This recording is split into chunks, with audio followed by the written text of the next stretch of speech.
1997. I had just finished my military service.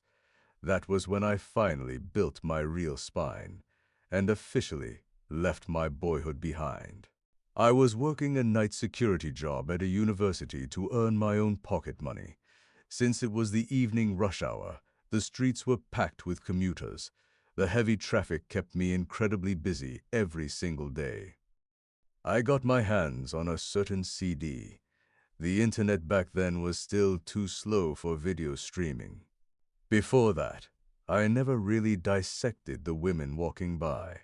Afterward, only their bodies registered. The sexual impulse hit hard. Maybe because I was no longer a virgin, I became a male completely consumed by sexual instinct. It was the exact moment I felt like a stranger to myself. So I destroyed the CD. Without it, I returned to normal. I could see women again as fellow intellectual beings. Pornography is not just content. It is a switch, turning men into males and women into females, driven by instinct alone. Man and woman represent intellect, choice, and human dignity, but male and female are bound strictly to biology and raw instinct. Pornography strips away the human, leaving only the animal. Before I ever crossed that physical line, I had two relationships that never went past a simple kiss. Back then, the emotional connection of a kiss felt far more profound than raw sex. My heart always had to lead the way. But that man completely transformed with a single CD. For men, pornography first rewires the visual architecture of the brain. The cognitive loop that perceives human character begins to wither, while the primitive circuit that dissects anatomy grows pathologically strong. Women are not immune to this rewiring. For them, the mechanics operate through narrative, atmosphere, and emotion. It can warp a woman's perception, reducing herself to a mere object of desire, while reducing men to nothing more than raw physical performance. The dark core remains exactly the same. Pornography degrades the human being from an end in themselves to a mere means to an end, and this tragic reduction happens to both men and women alike. Pornography is the ultimate supernormal stimulus, a term coined by biologist Nicolaas Tinbergen.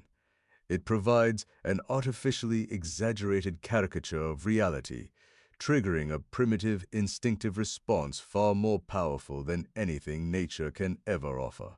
Infinite novelty. Porn drives far stronger dopamine responses than sex with a real partner. The brain cannot distinguish and is reshaped to prefer the stronger signal. It is not only dopamine. Balance with the serotonin system is disrupted, weakening impulse control and emotional stability. Oxytocin and vasopressin normally deepen bonds through trust and physical intimacy with a real partner. Porn shifts the context in which these chemicals are released and reinforced towards screens and fantasy. As a result, bonding responses in real relationships weaken relatively, while craving for idealized stimulation grows. The entire neurochemical balance shifts. Why does it become a compulsive loop? Two mechanisms combine. First, repeated exposure downregulates dopamine receptors. Tolerance builds. Second, dopamine overactivation combined with imbalance in the serotonin system and prefrontal impulse control circuits weakens self-regulation.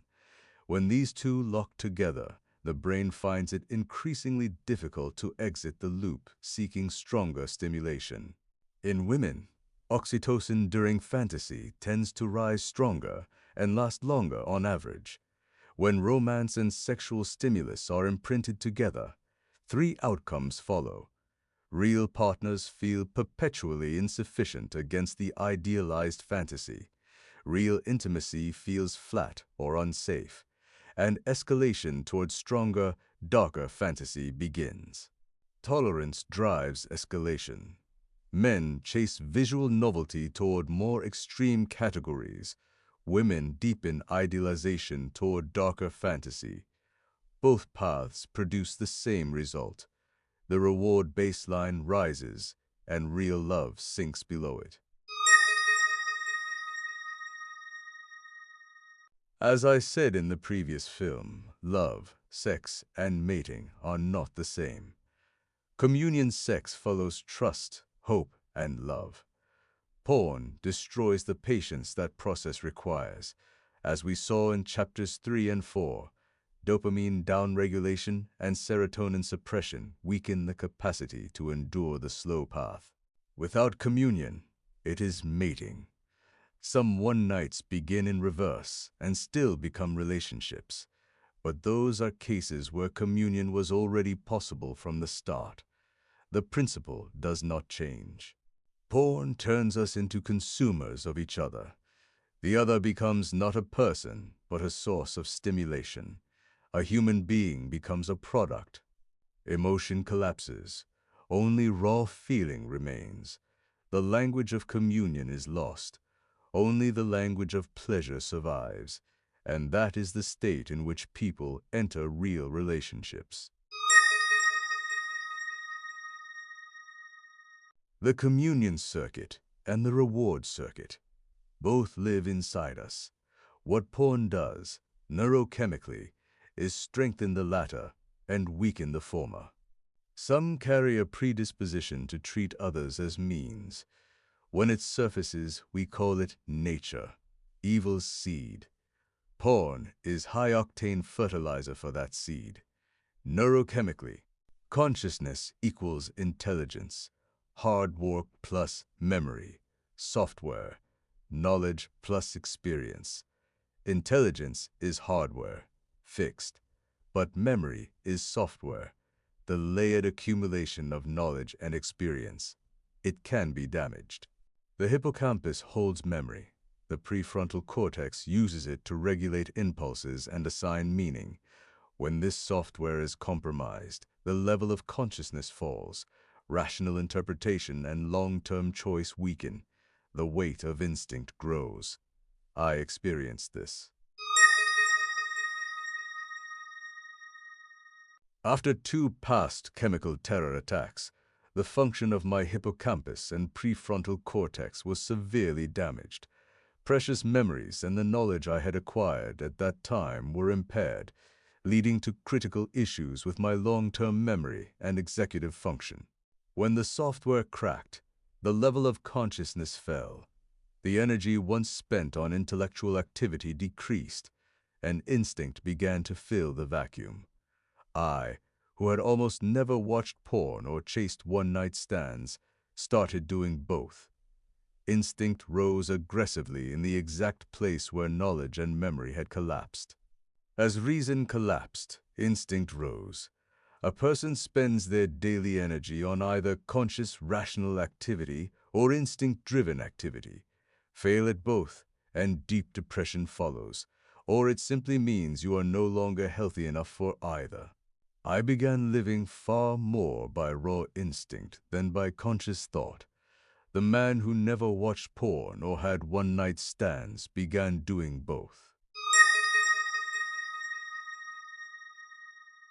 Let us bring it all together.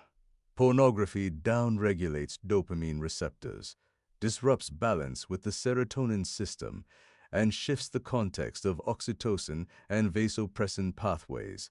The result? Weakened impulse control, tolerance, and escalation. The communion circuit weakens.